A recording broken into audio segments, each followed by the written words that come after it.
Bueno, shalom a todos. Ahora sí vamos a hablar de Amalek. Digamos, todo comienza en la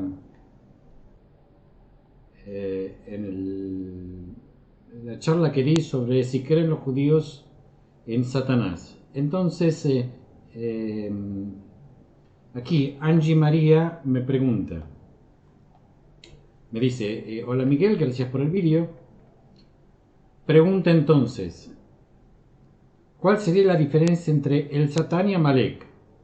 Yo le respondo, Amalek fue el nieto de Esaú, el padre de los amalequitas y enemigo acérrimo de Israel. Angie María contesta, gracias Miguel, sí, en sentido literal, pero si escalo el nivel de interpretación, ¿puedo decir que el Satán sería la inclinación del ser humano a hacer el mal? Sí, lo dije. ¿Y Amalek podría ser el instinto encarnado a materializarlo?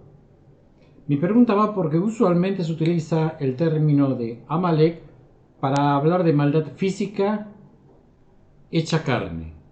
Gracias, Shalom. Eh, yo no sé de dónde sale esto de la interpretación de la maldad física hecha carne. Eh, no tengo ni idea. Pero sí decidí hacer un trabajo intenso y viendo que esto a mí acá me está dando mucha luz en la cara. Ahí. Y viendo que aquí nadie se conforma con un blanco negro y ya está, preparé un trabajo elaborado. Lo que sí, Angie María, mi conclusión va a estar al final. Pero para llegar a ese final, como todo rabínico, lo importante es justamente el final. Pero hay que escuchar absolutamente todo para saber de qué va, a dónde voy, qué quiero decir, que despacito, despacito. Eh, es una charla larga.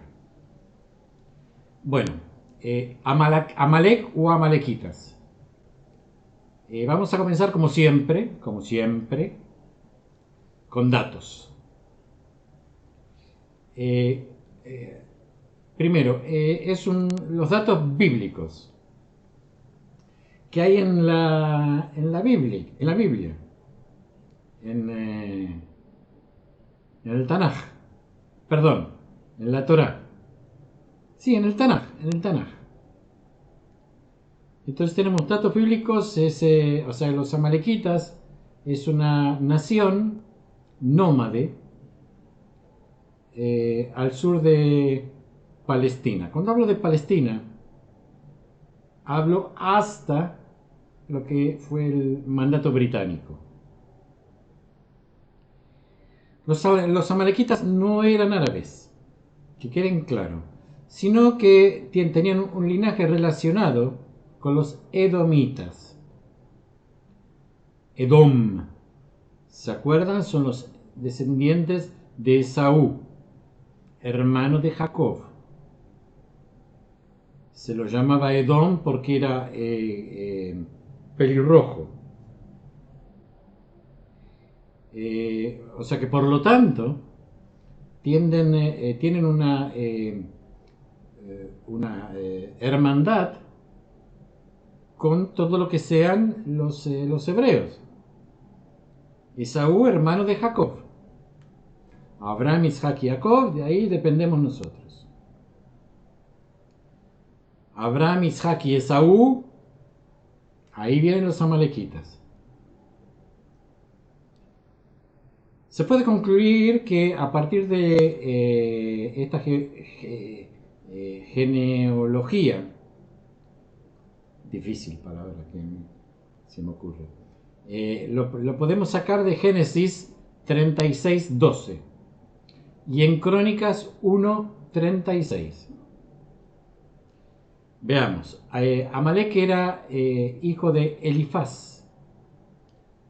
Elifaz fue el hijo primogénito de Esaú y de su concubina Timna, la hija de Seir, la horita, y hermana de Lotán.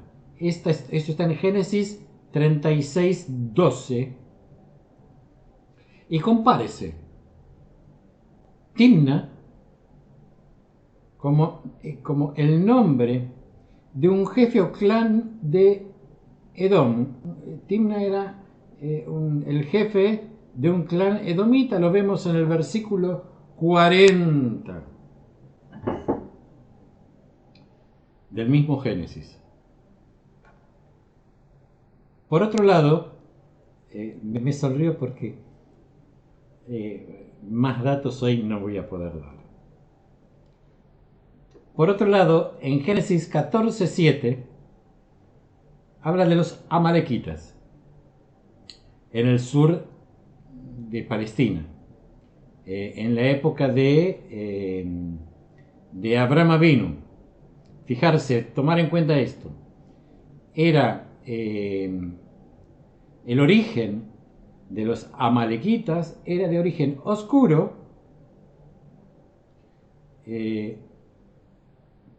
y también se indica en Números 24:20 a los amalequitas como los primeros de las naciones.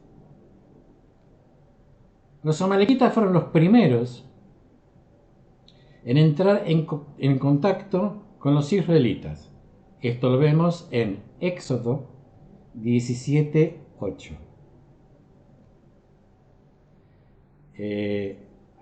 ¿Por qué? Porque se opusieron en vano a su marcha en Rafidim, no lejos del Sinaí.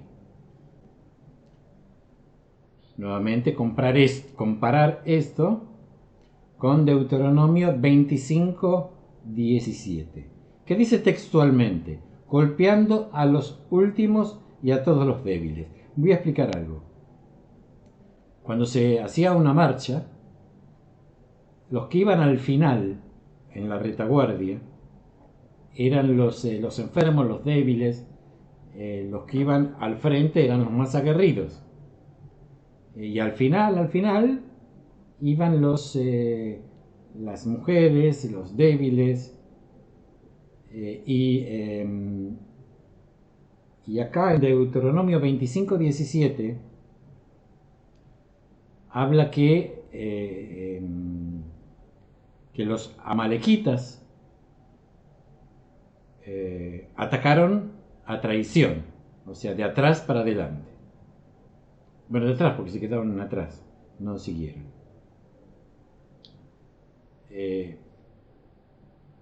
Y deben ser considerados por eso los poseedores de la península del Sinaí, o mínimamente la parte norte, no sé si se ubican en el mapa, la parte norte de la península del Sinaí, según Números 13:29, 14:25,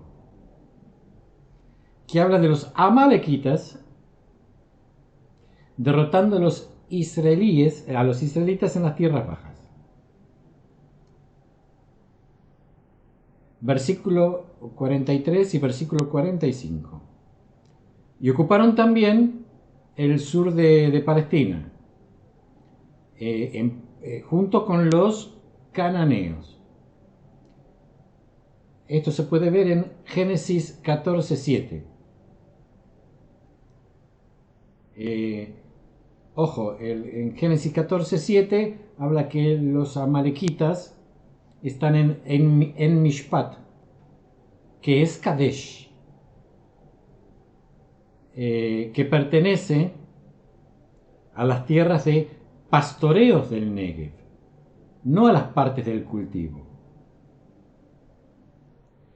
La relación de los amalequitas con los cananeos no es del todo clara. Vemos en Samuel 15:6 que dice que viven con ellos o a su lado. Fijarse en Jueces 1:16 y en Números 24:21, que también dicen algo parecido.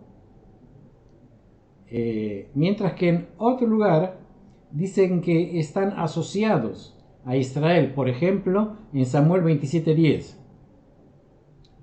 O inclusive asociados con, más que nada con la tribu de Judá, de Yehuda.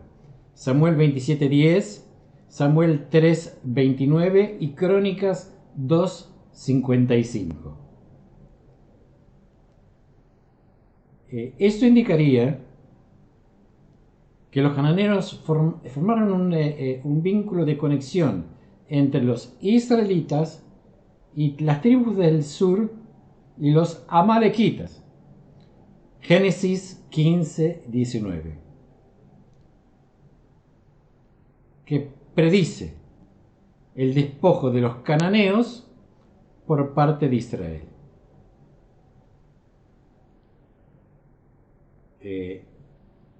Angie, creo que no te puedes quejar de los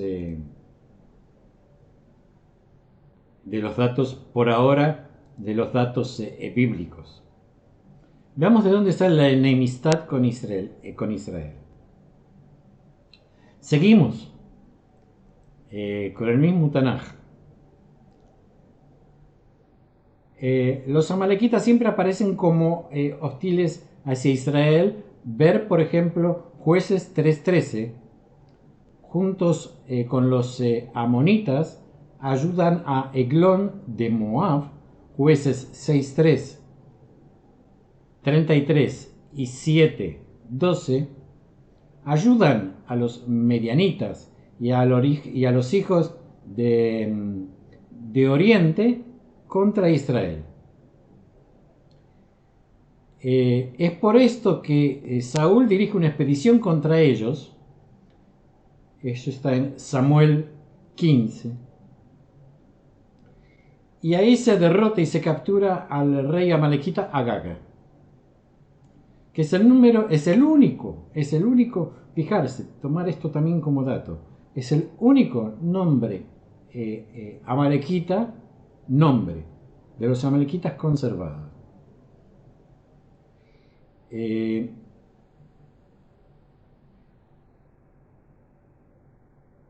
Aparece también es mencionado también por Balaam en número 24:7. No se sabe si la localidad significa la ciudad de Amalek, que evidentemente estaba situada, como dijimos antes, en el valle. Esto está lo dijimos antes, Samuel 15:5. Cosa que es difícil, porque siendo una tribu nómade, no, es difícil que haya el nombre de una ciudad asentada. Vamos a ver, seguimos con el Tanaj. Tranquilo. Estos son solo datos. Ya vamos llegando. Destino de Amalek. David emprendió una guerra sagrada de exterminio contra los amalequitas. ¿Quiénes respondieron? Esto está en Samuel 31. Los amalequitas respondieron con éxito. Tuvieron éxito en Siclag. Sin embargo, David siguió y atrapó a los amalequitas en retirada, recuperando a sus cautivos y de todo lo que lo habían despojado. En esta ocasión,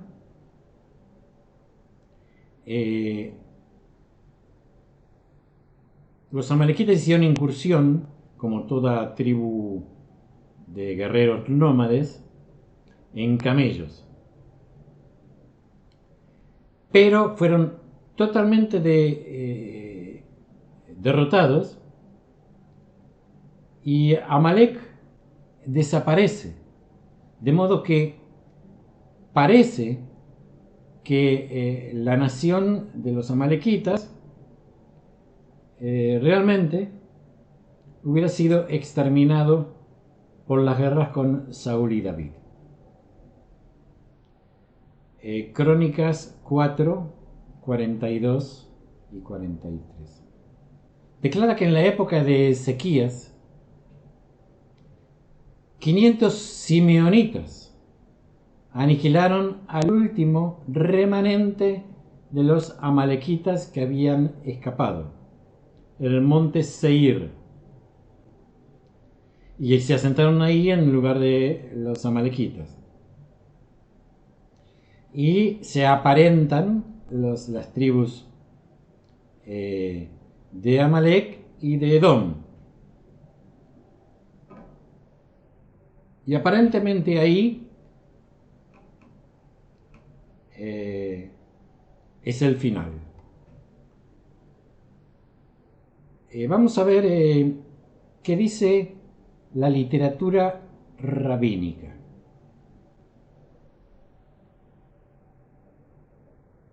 Amalek, el primer enemigo que atacó al pueblo de Israel después de que salieran de Egipto como nación libre.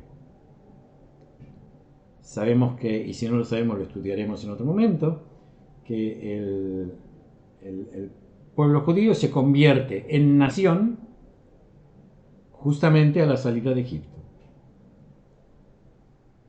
Y si quieren que lo explique esto, me lo piden, no tengo ningún problema en hacer un vídeo, a lo mejor un poco más corto que este, de por qué el pueblo judío se convierte en nación, pasa de ser pueblo a nación en la salida de Egipto.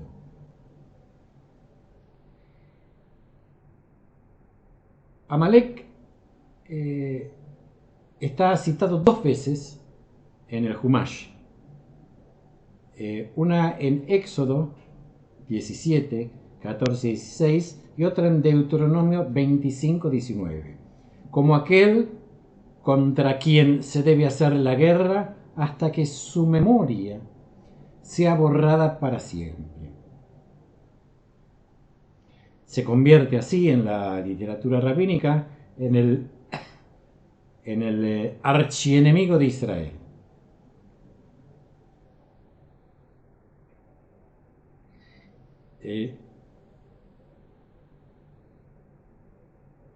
Voy a explicar. Hay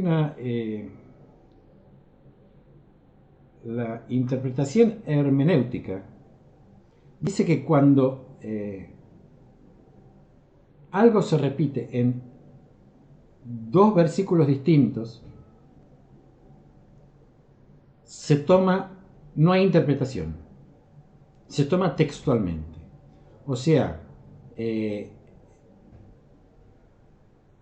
cuando se dice en dos versículos distintos que hay que hacerle la guerra a Amalek hasta que su memoria sea borrada para siempre, es textualmente eso. Aquí no hay interpretación. Seguimos. Lo que voy a decir ahora es un poco fuerte, pero ¿qué le vamos a hacer? Es así y digo todo. En la Haggadah tanítica del primer siglo, Amalek representa Roma. Y lo mismo ocurre con Edom, Esaú, de quien desciende Amalek. Esto está en Génesis 36.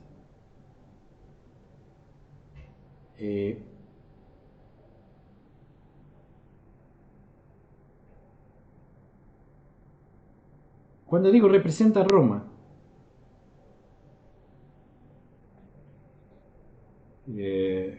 no hablo solo de los romanos que existían en ese momento, sino que a lo que representa hoy el Vaticano. Fuerte. Esto forma parte de la literatura rabínica.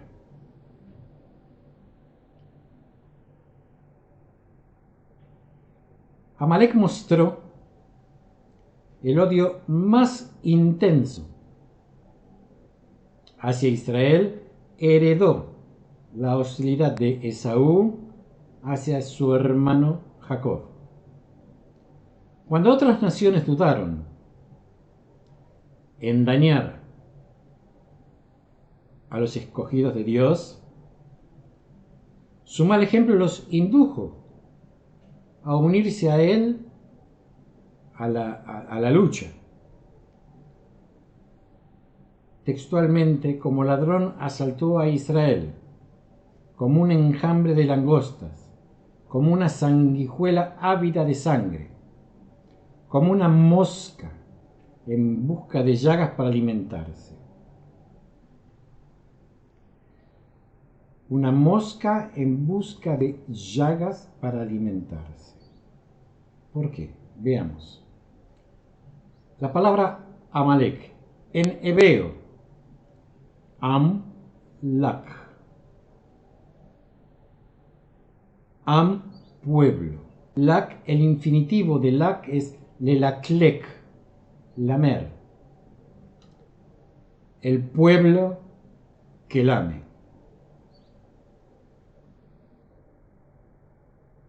Amalek se apresuró a recorrer cientos de millas para interceptar la marcha de Israel. Habiendo tomado la lista de las tribus de los archivos de Egipto,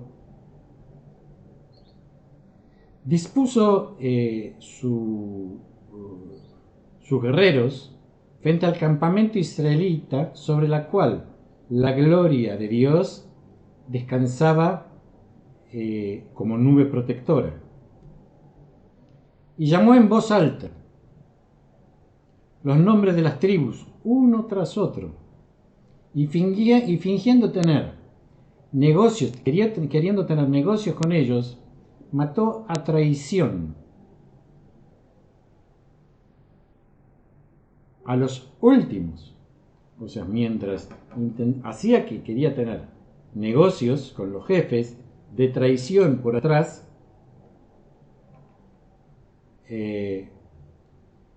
iba matando de los más débiles a los más fuertes. Según algunos, también usó brujería para asegurar la victoria de sus hombres. Evidentemente este cuadro procede de las experiencias posteriores. En consecuencia, en la literatura rabínica se hace más hincapié en la lección moral del episodio. Vamos, Angie, vamos llegando. Amalek no era más que el flagelo en la mano de Dios para castigar al pueblo de Israel, que se había vuelto débil y cansado en la observancia de los mandamientos de Dios. Y no temía a Dios.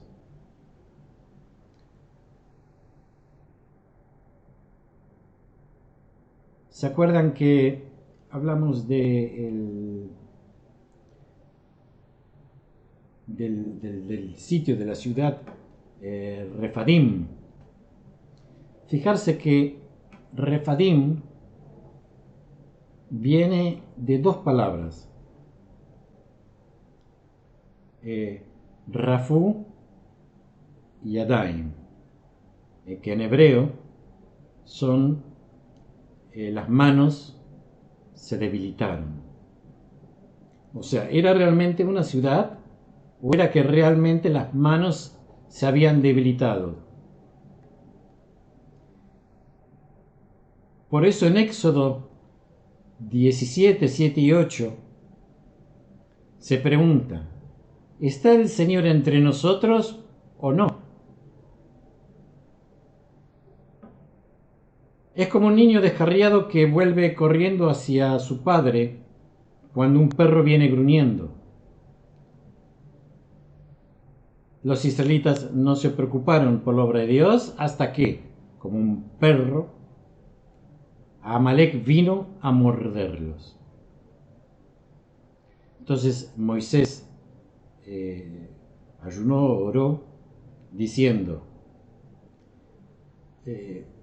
oh Señor, ¿quién defenderá en el futuro tu ley si Amalek logra destruir a esta nación? Oraba con los brazos en altos, sosteniendo su vara y apuntando hacia el cielo. Inspiró a Josué y al pueblo con su fe, hasta que nuevamente volvió la fe y obtuvieron la victoria.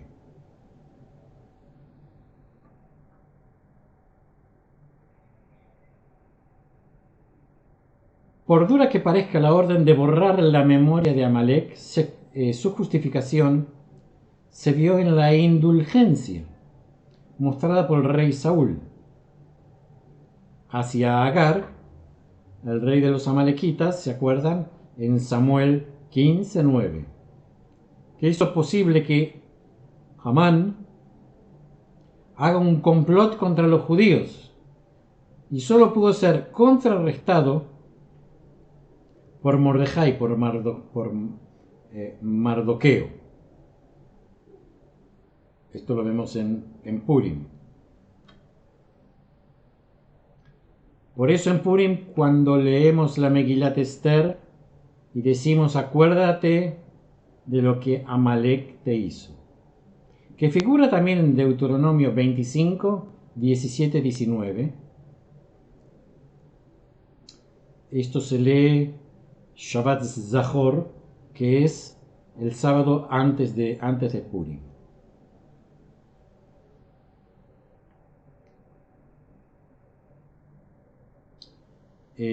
Con respecto al juramento, verdaderamente la mano sobre el trono de Dios, el Señor tendrá guerra contra Amalek de generación en generación. Nuevamente, el Señor tendrá guerra contra Amalek de generación en generación. Vamos llegando. Eso está en Éxodo 12, 16. ¿Es literal o no es literal? ¿Cuántas veces aparece? Una vez.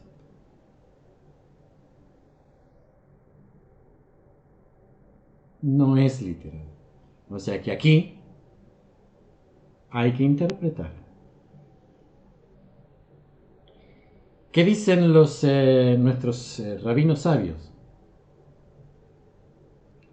Nunca se establecerá completamente el trono de Dios,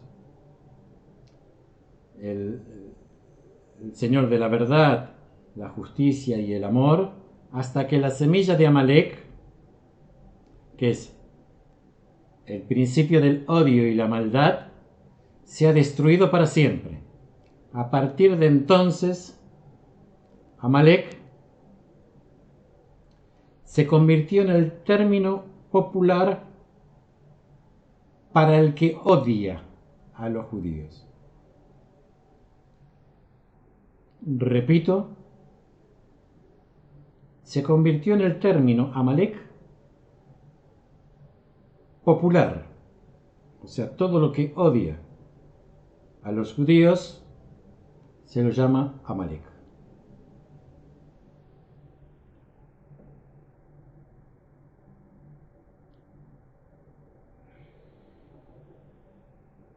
La belleza y la tragedia de la Torá es que al ser parte de esta historia interminable de lo que significa ser humano, vemos que la lucha que enfrentamos aquí, hoy, son las mismas luchas que siempre hemos enfrentado. Por eso no es de extrañar que la Torá tenga un marco para comprender el momento en que estamos viviendo ahora.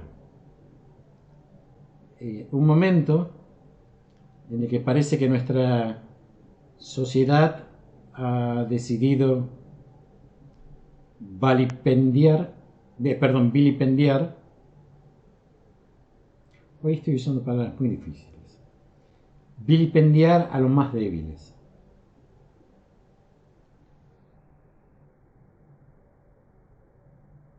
Esta sociedad no es un nuevo enemigo, es el Amalek de todo momento. Nuestra historia más antigua dice que era una tribu que nos atacó sin piedad mientras éramos refugiados de la esclavitud de Egipto. Pero nunca nos enfrentaron directamente en batalla. En cambio atacarían, como dijimos, la parte trasera de nuestro campamento, donde estaban los enfermos, los ancianos, los vulnerables. Es la naturaleza de Amalek atacar siempre a los vulnerables. Es por eso que la Torá nos dio un mandamiento eterno, que no importa dónde y cuándo o cómo encontremos a Amalek, debemos borrarlo por completo de la faz de la tierra. Algunos rabinos dicen que Amalek no es una etnia, una ideología, una comunidad religiosa, que Amalek no es una identidad, es una inclinación. Que Amalek está dentro de cada uno de nosotros. Es la voz que justifica nuestra demonización de otro grupo de personas. Esto es una interpretación de algunos rabinos.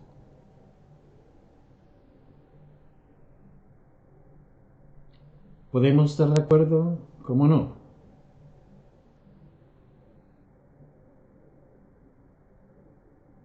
La Torá es clara.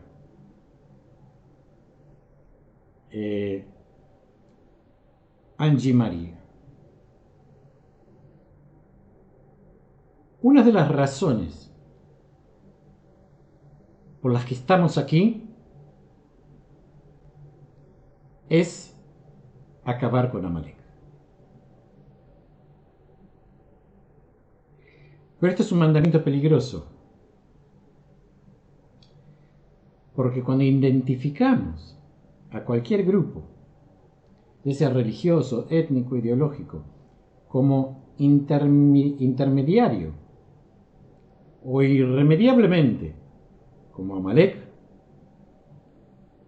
nos podemos convertir nosotros mismos en enemigos o en ese enemigo que hemos jurado derrotar. Así que es un juego peligroso. Y ahora va mi respuesta a Angie María. Con respecto a lo que yo pienso de si el Satán y Amalek son el mismo concepto, yo no conozco ningún texto donde dice que hay que exterminar al Satán. Recuerdo en el Talmud, en el tratado Baba Batra, Reish Lakish dice, atención, Satán, el Yezer Hara, o sea, el instinto del mal, y el ángel de la muerte son todos uno. Pero no menciona a Amalek. Mientras que en el Pentateuco, en el Hamash, dice textualmente, Éxodo 17, 14 y 16, Deuteronomio 25, 19, Amalek, como aquel contra quien se debe hacer la guerra hasta que su memoria sea borrada para siempre.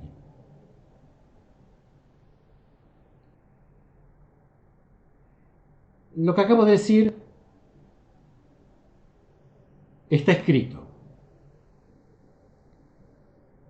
Mi visión personal está basada en lo que conozco, no en los cuentitos populares que otra gente, que ya comenté hace un poquito más, hace unos minutos antes, sino que en lo que está escrito tanto en el Talmud como en el Tanaj. Pero ojo,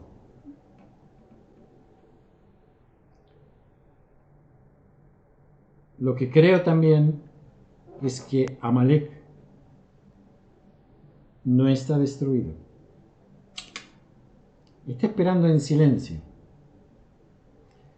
Está esperando atacar cuando estemos distraídos. Por eso, estar siempre atento, estar siempre alerta, para no dejar que nuestra ingenuidad sea cómplice, o nuestra benevolencia, como Saúl, sea cómplice para que Amalek nuevamente vuelva a atacar. Shalom a todos. Espero que ahora esté claro o no. No sé.